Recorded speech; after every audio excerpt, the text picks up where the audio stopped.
हम लोग पढ़ रहे हैं नर जनन तंत्र। क्या पढ़ रहे हैं? नर जनन तंत्र। जनन जो होते हैं उसके अंदर एक तो होता है लैंगिक और दूसरा कौन सा होता है? अलैंगिक जनन। अलैंगिक जनन के बारे में हम लोगों ने बात कर ली। यहाँ पे हमारा कौन सा है? लैंगिक जनन है। और लैंगिक जनन में हम किसका पढ़ रहे हैं? मनुष्य का। किसका पढ़ रहे हैं? मनुष्य का। मानव जनन तंत्र पढ़ रहे हैं। क्या पढ़ रहे हैं? मानव जनन तंत्र पढ़ रहे हैं। देखो सबसे पहले हम लोग बात करते हैं नर जनन तंत्र। किसकी बात करते हैं? नर जनन तंत्र की। तो पुरुषों में एक जोड़ी वृषण पाए जाते हैं। पुरुषों में कितने जोड़ी वृषण पाए जाते हैं? एक जोड़ी वृषण, जिसको हम कहते हैं इंग्लिश में टेस्टिस। क्या बोलते हैं? टेस्टिस बोलते हैं। ठीक है। मानव के नर जनन अंग, हमको एग्जाम के पॉइंट में से क्या ध्यान रखना है? मानव के जो नर जनन अंग कौन कौन से हैं? जिससे सबसे पहला है हमारा वृषण, एक है अधिवृषण, शुक्रवाहिनी, शुक्राशय और मूत्र मार्ग और कुछ जनन ग्रंथियां। ठीक है।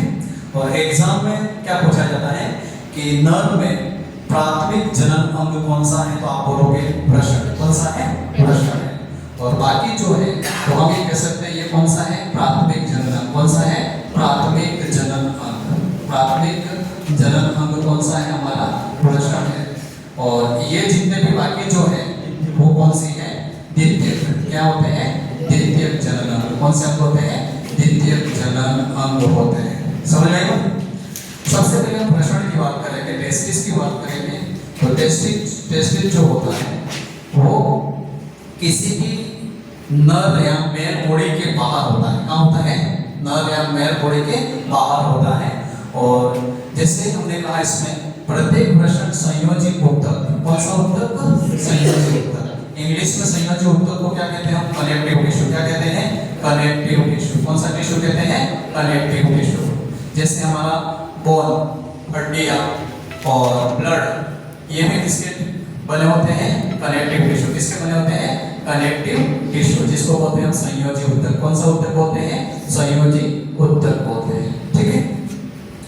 हमने क्या लिखा है यहाँ? संयोजी ऊतक अंतराली कोशिकाएं जो होती है, जिसको हम कहते हैं लीडिंग कोशिका। कौन सी कोशिका कहते हैं?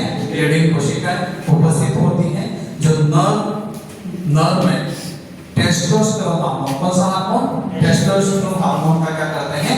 स्त्रावण करते हैं। तो एग्जाम में क्या पूछा जाता है? टेस्टोस्टेरोन हार्मोन का स्त्रावण कौन करता है? Leydig cell. कौन करता है? लेडिंग सेल्स करती है। आगे हमने लिखा अधिवृषण। अधिवृषण क्या होता है? शुक्राणुओं को मार्ग प्रदान करता है, परिवहन के लिए मार्ग प्रदान करता है, वो होता है अधिवृषण। क्या होता है? अधिवृषण। कुछ सहायक ग्रंथियों की बात करेंगे, जैसे प्रोस्टेट ग्रंथि। कौन सी ग्रंथि होती है? प्रोस्टेट ग्रंथि होती है। और ये क्या करती है? हल्के तरल पदार्थ को रिलीज करती है। जैसे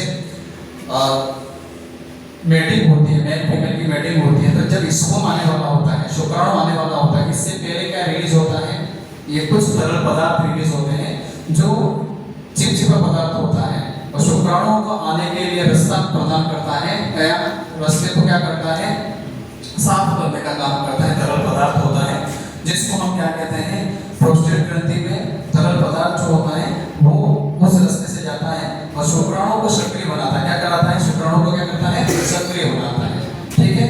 अब ये कह सकते हैं कि जो स्पर्म होता है 20 से 30% इसी का बना होता है। प्रोस्टेट का किसका बना होता है? प्रोस्टेट तरल भाग का बना होता है। तथा शुक्राणुओं के स्कंदन को क्या करता है? रोकता है। और जब उम्र बढ़ जाती है, व्यक्ति की उम्र बढ़ जाती है, तो प्रोस्टेट का आकार कैसा हो जाता है? बढ़ जाता है। कैसा हो जाता है? बढ़ जाता है।